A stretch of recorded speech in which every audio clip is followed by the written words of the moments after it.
శ్రీమహాగణాధిపతయే నమః. ఓం గురుభ్యో నమః. ఓం శ్రీమాత్రే నమః. పరమేశ్వర స్వరూపమైనటువంటి జ్యోతిష, వాస్తు మరియు ఇతర అనేకమైనటువంటి శాస్త్రములను మనకు అందించినటువంటి మహర్షులకి నమస్కారం. హయగ్రీవ హయగ్రీవ హయగ్రీవేత్యో వదేత్ తస్య నిస్సరతే వాణి జిహ్నుకన్యా ప్రవాహవత్. అరుణాం కరుణాతరంగితాక్షీం ధృతపాశాంకుశపుష్పబాణచాపాం అనిమాదిభిరావృతాం మయూకైః అహమిత్యేవ విభావయే భవానీ. శ్రీమాత్రే నమః. ప్రేక్షకులకు ఆ లలితాంబిక అమ్మవారి యొక్క అనుగ్రహం పరిపూర్ణంగా కలగాలని మనస్ఫూర్తిగా కోరుకుంటూ మనం ఈరోజు క్రోధినామ సంవత్సరంలో ఆదాయము, వ్యయము, రాజ్యపూజ్యము, అవమానము 12 రాసుల వారికి ఏ విధంగా ఉంది, మరి ఈ ఆదాయ వ్యయాల్లో కానీ రాజ్యపూజ్యం అవమానాల్లో కానీ ఒక్కొక్కసారి చూడండి మనకు ఆదాయం ఎక్కువ ఉంటే సంతోషిస్తాం, కానీ వ్యయం ఎక్కువ ఉంటే భయపడతాం. అదేవిధంగా అవమానం ఎక్కువగా ఉంటే భయపడతాం, రాజ్యపూజ్యం ఎక్కువ ఉంటే బాగుంది అనుకుంటాం. అంటే ఏమిటి ఇక్కడ వీటిని మరి ఇలాగే అనుభవించాలా ఈ సంవత్సరం అంతా? దీన్ని ఏదైనా మార్చుకునేటువంటి ప్రక్రియ ఉందా? మరొక విషయం ఏంటంటే మీరు గుర్తుపెట్టుకోండి, ఈ పంచాంగంలో ఇచ్చేటువంటి ఈ ఆదాయ వ్యయాలు, రాజ్యపూజ్యం అవమానము ఇవి యాజ్ ఇట్ ఈజ్ ఇలాగే జరగాలని రూల్ లేదు. ఎందుకు చెప్తున్నానంటే మీ యొక్క పర్సనల్ చార్ట్ అనేటువంటిది ఒకటి ఉంది. మీ పర్సనల్ చార్ట్లో కనుక ఆదాయం సంబంధించినటువంటి అంటే ధనయోగాలు బాగా నడుస్తున్నాయి అనుకోండి, ఆదాయం గురించి ఏం కంగారు పడకండి, చక్కగా ధనయోగం వస్తుంది. వ్యయం తక్కువగా ఉండేటువంటి మహాదశలు నడుస్తున్నాయి అనుకోండి, ఏం అవ్వదు, ఏమి కంగారు పడదు. ఇదేంటంటే జనరల్గా అందరికీ చెప్పేటువంటిది. అలాగే మరి వీటి ప్రభావం ఉండదా అంటే కించిత్ ఉంటుంది. దాన్ని తగ్గించుకునేటువంటి మార్గం కూడా నేను మీకు చెప్తాను. ఒక్కొక్క రాశి గురించి మనం తెలుసుకుందాం. వృషభ రాశి లగ్నం నుంచి కూడా చూసుకోవచ్చు నేను చెప్పేవి. అయితే ఇక్కడ వృషభం వారికి అంటే మనం రాశి ఫలాలలో ఇది ఉగాది సంబంధించిన ఫలితాలు కాబట్టి ఇక్కడ ఆదాయ వ్యయాలు, రాజ్యపూజ్యం, అవమానం అనేటువంటిది ఉంటుంది. అయితే ఇక్కడ ఈ సంవత్సరం క్రోధినామ సంవత్సరంలో మనకి వృషభ రాశి వారికి ఆదాయం 2, వ్యయం 8గా చూపిస్తుంది. అసలు ఈ మాట వింటే అయిబాబు ఆదాయం 2 8 ఇంట్లో బాబు అనిపిస్తుంది. అయితే ఇక్కడ మీరు ఏమీ టెన్షన్ పడాల్సిన అవసరం లేదు. గుర్తుపెట్టుకోండి, ఎప్పుడు కూడా ఇది జనరల్గా ఇచ్చేటువంటి సంఖ్యలు మాత్రమే. ప్రత్యేకంగా ఇది చెప్పడానికి నేను వీడియో చేస్తుంటాను, ఎందుకంటే అందరూ ఇది అనవసరంగా తెలుసుకొని అయ్యి బాబాయ్ నా డబ్బులు ఇంకా 8 రూపాయలు ఖర్చు అయిపోద్దా, 2 రూపాయలు సంపాదిస్తాను అనుకుంటారని చెప్తున్నా. ఇక్కడ ఈ 2 రూపాయలని పెంచుకోవడం ఎలా, 8ని తగ్గించుకోవడం ఎలా విషయం చెప్తానండి మీకు. అంటే 2 రూపాయలు అంటే ఇన్సెన్స్ ఉదాహరణ చెప్తున్నాను. వృషభం వారికి ధనాన్ని ఇచ్చే కారకుడు ఎవరో పట్టుకోండి. ధనాన్ని ఇచ్చే కారకుడు బుధుడు. మరొక బుధరాశుల్లో కేతువు ఉన్నాడు. అంటే ఏమిటి ఇక్కడ ఈ బుధుణ్ణి కేతువుని కనుక మీరు ఆరాధన చేయగలిగితే తెలియకుండానే మీకు మీ యొక్క ప్రయత్నాలు ఫలిస్తాయి. చాలా ప్రయత్నం చేస్తుంటాం డబ్బులు రావడానికి, ఆ బిజినెస్ అని, ఈ బిజినెస్ అని, అక్కడ జాబ్ చేయడం, ఇక్కడ జాబ్ చేయడం. ఒక్కోసారి జాబ్ చేస్తుంటే శాలరీస్ ఇవ్వరు, బిజినెస్ చేస్తుంటే డబ్బులు రావు, ఇలా ఉంటుంది పరిస్థితి. అయితే ఈ వృషభం వారికి ప్రత్యేకంగా ఏంటంటే మీరు నవగ్రహాల్లో బుధ కేతు గ్రహాల దగ్గర దీపారాధన చేయండి. విష్ణు సహస్రనామాలు పఠనము లేదా శ్రవణం చేయండి. ఖచ్చితంగా ఫినాన్షియల్గా మంచి గ్రోత్ ఉంటుంది. కాకపోతే ఇక్కడ ఏంటంటే బుధరాశుల్లో కేతు ఉన్నందుకు బిజినెస్ చేసేటువంటి విషయాల్లో కొంత చూసుకొని, ఎందుకంటే పంచమంలో కేతు ఉన్నాడు బుధరాశులు. పంచమం అంటే ఏంటి? ఆలోచన స్థానం. అంటే మీరు చేసేటువంటి అనాలోచితమైనటువంటి పనుల మూలంగా ఇబ్బంది వస్తుంది, ఇది గుర్తుపెట్టుకోండి. అలాగే మరొక విషయం ఏంటంటే మరి వ్యయం తగ్గాలి కదండి. వ్యయస్థానాధిపతి, వ్యయస్థానంలో ఉండేటువంటి గురువు రాశిలోకి వచ్చేసాడు. ఈ రాశిలోకి రావడం వల్ల అదొక అంటే మే నుంచి ఇంకొక రకమైన ఫలితం వస్తుంది, చెప్తాను నేను దాని గురించి. అయితే ఈ ఎప్పుడైతే లాభాధిపతి రాశిలోకి వచ్చాడో వృషభం వారికి సర్వసాధారణంగా కొంతవరకు లాభాలను ఇస్తాడు, ఇవ్వడానికి కాదు. కాకపోతే వాటి ప్రెజర్ కూడా ఉంటుంది. గురువు ఏదైనా రాశిలో ఉన్నప్పుడు దాని ప్రెజర్ కూడా ఉంటుంది. దాంతోపాటు కొంత క్లారిటీ అంటే ఏమిటి, మీకు వివాహ సంబంధించిన విషయంలో పాజిటివ్నెస్ ఇస్తాడు ఇక్కడ. అయితే ఇక్కడ మనం మాట్లాడుకునేది వ్యయం తగ్గాలనుకుంటున్నాం.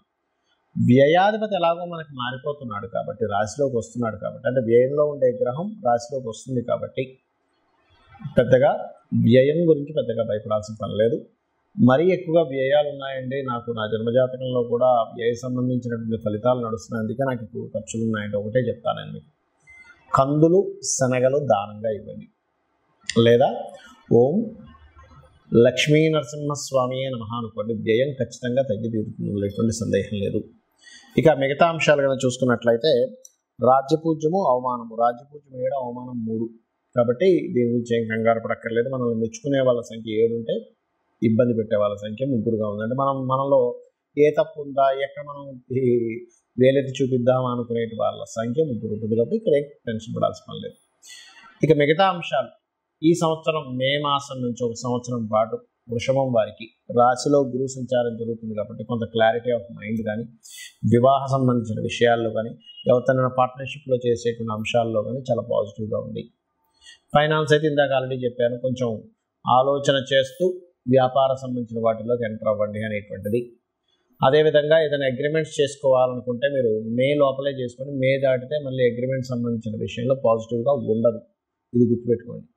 అలాగే ఈ సంవత్సరం కొద్దిగా మీకు ఏదైనా ఒక ప్రాపర్టీ తీసుకునేటువంటి అంశాలలో కూడా మే లోపలే తీసుకోండి. మే తర్వాత తీసుకోకూడదు అంటే మే తర్వాత కూడా తీసుకోవచ్చు, తీసుకోకూడదని కాదు, కాకపోతే అప్పుడు అంత పాజిటివ్గా చూపించట్లేదు ఇక్కడ.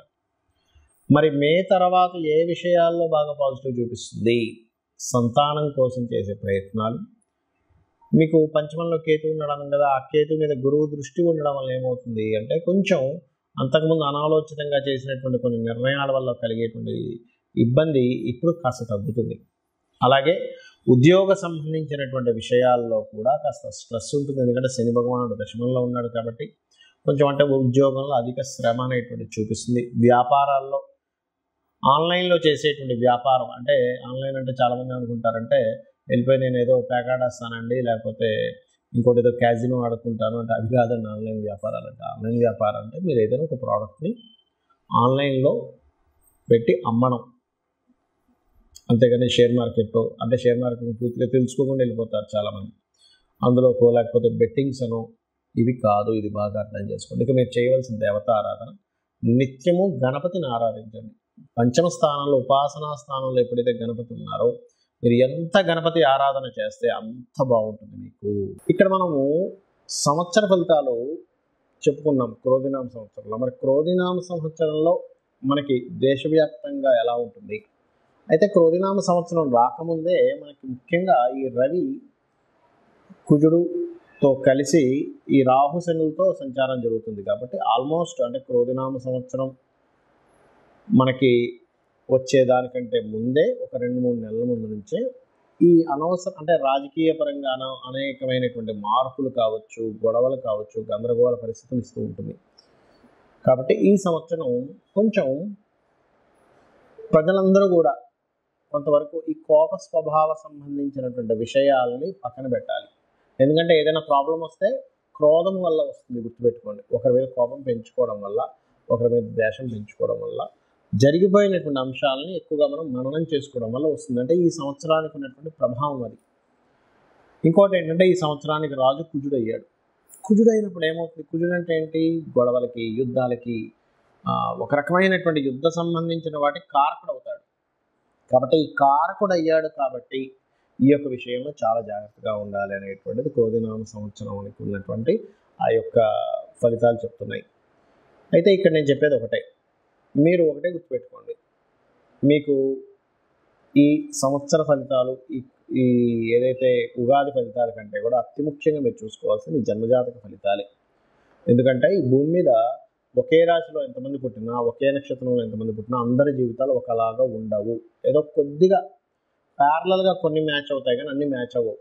అశ్విని నుంచి రేవతి వరకు మీరు చూసుకోవచ్చు. ఎందుకంటే కొన్ని వేల జాతకాలు పరిశీలన చేసి శాస్త్రంలో ఉన్నటువంటి విషయాలను నేను క్లియర్గా ఒక రీసెర్చ్ చేసి చెప్తున్నటువంటి అంశం ఇది. కావాలంటే మీరు కూడా రీసెర్చ్ చేసి తెలుసుకోవచ్చు. ఎందుకంటే మేషరాశి వారందరికీ కూడా ఒకలాగే ఇప్పుడు నడవదు, వృషభ రాశి వాళ్ళందరికీ ఒకలాగే నడవదు. ఎందుకు అలాగా అంటే వాళ్ళు పూర్వజన్మల్లో చేసినటువంటి కర్మ వల్ల వాళ్ళకి నడుస్తూ ఉంటుంది, గుర్తుపెట్టుకోండి. అందుకని ఏమిటి, మీ యొక్క జన్మజాతకంలో ఎలా ఉంది, మీ జన్మజాతకంలో మీ లగ్నాధిపతి ఎలా ఉన్నాడు, మీ ధనాధిపతి ఎలా ఉన్నాడు, మీ ధనం ఎందుకు ఆగిపోతుంది, ఎందుకు రావట్లేదు, ఎందుకు ఎక్కువ సంపాదించలేకపోతున్నారు, మీ ధనాధిపతి చెప్తాడు.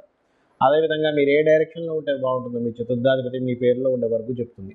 అదేవిధంగా మీ సంతానం ఎందుకు ఇబ్బంది పడుతుంది, లేకపోతే మీకు సంతానం ఎందుకు లేదు, లేకపోతే ఫ్రెండ్స్ వల్ల ఎందుకు మోసపోతున్నారు, రాజకీయాల వల్ల ఎందుకు టైం వేస్ట్ అవుతుంది, లేకపోతే క్రియేటివ్ ఫీల్డ్లోకి వెళ్ళి ఎందుకు బాగా రాణిస్తున్నారు, ఎందుకు రాణించట్లేదు అని మీ పంచమాధిపతి చెప్తారు. అదేవిధంగా అప్పుల పాలు ఎందుకు అవుతున్నారు మీ షష్టమాధిపతి వల్ల తెలుస్తుంది. వివాహం ఎందుకు ఆలస్యం అవుతుంది అనేటువంటిది మీ సప్తమాధిపతి, ఎవరికి వారు ఇండివిజువల్గా ఉంటాడు సప్తమాధిపతి. వివాహం ఎప్పుడవుతుంది, ఎందుకు అవ్వట్లేదు, ఒకవేళ అయినా సరే ఎందుకు ఇబ్బంది పడుతున్నాం అనేటువంటిది 12వ స్థానం బట్టి తెలుస్తుంది. అదేవిధంగా అష్టమం అంటే ఆకస్మికంగా లైఫ్లో అనే సడన్ టర్నింగ్స్ ఎందుకు జరుగుతున్నాయి. అలాగే దశమాధిపతి అంటే ఇక్కడ ఒకటే గుర్తుపెట్టుకోండి, దశమ స్థానం అనేటువంటిది వృత్తి స్థానం, వృత్తి కారకుడు, లాభకారకుడు.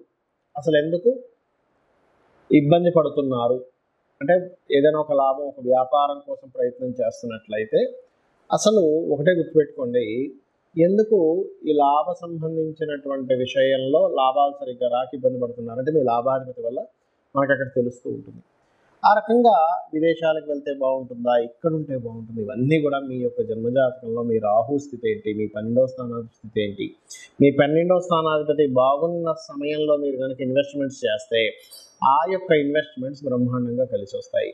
మీ ద్వాదశాధిపతి బాగోలేడు అంటే ఆ యొక్క సమయంలో మీరు చేసేటువంటి ఇన్వెస్ట్మెంట్స్ పనికిరావు, ఇది గుర్తుపెట్టుకోండి. ఈ రకంగా ఏంటంటే ఒక విషయం రెండు విషయం అని కాదు, అనేకమైనటువంటి విషయాలలో మీకు గుర్తుపెట్టుకోండి ఇబ్బంది అనేటువంటిది రావడం కానివ్వండి, ఇబ్బందిని ఎలా తొలగించుకోవాలనేటువంటి మార్గం కానివ్వండి, మీ జన్మజాతకంలో చాలా స్పష్టంగా ఉంటుంది. ఆ ఇబ్బంది తొలగించుకోవడానికి ఏవో లక్షలు ఎంతో ఖర్చు పెట్టాలనుకునేటువంటి భ్రమ నుంచి ఫస్ట్ బయటకు రండి. చాలా సింపుల్గా అమ్మవారి నామాన్ని స్మరించడం ద్వారా మీరు బయటపడవచ్చు. దానికి ఏం టెన్షన్ పడాల్సిన అవసరం లేదు. అయ్యో ఏదో అయిపోతుంది, ఏమక్కర్లేదు. చక్కగా లలితా సహస్రనామాలో ఒక నామం తీసుకొని తప్పులు లేకుండా చక్కగా ఉచ్చరించుకొని మీరు కనుక రోజు ఒక అరగంట సేపు చేశారంటే ఖచ్చితంగా అమ్మవారు మీకు ఆ సమస్యను తీర్చేస్తున్నాం, ఎటువంటి సందేహం లేదు. అలాగే దానం ఇచ్చుకోవాలి, చిన్నపాటి దానం ఏదైనా ఇవ్వడం ద్వారా క్లియర్ చేసుకోవచ్చు.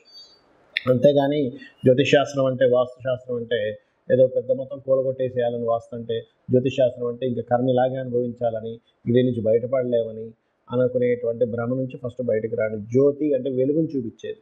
మీకు ముందు ఏముంది, నువ్వు ఎలా వెళ్తున్నావు, నీకు అక్కడ ఏమైనా గొయ్యి ఉందా, నొయ్యుందా, ముళ్ళుందా అని చెప్పేది జ్యోతి అంటే వెలుగు చూపిస్తుంది. కాబట్టి ఈ యొక్క విషయాలను తెలుసుకొని మీ యొక్క జీవితాలని ఆ యొక్క అమ్మవారి అనుగ్రహంతో ఆనందమయం చేసుకుంటారని మనస్ఫూర్తిగా కోరుకుంటూ శ్రీమాత్రే నమః.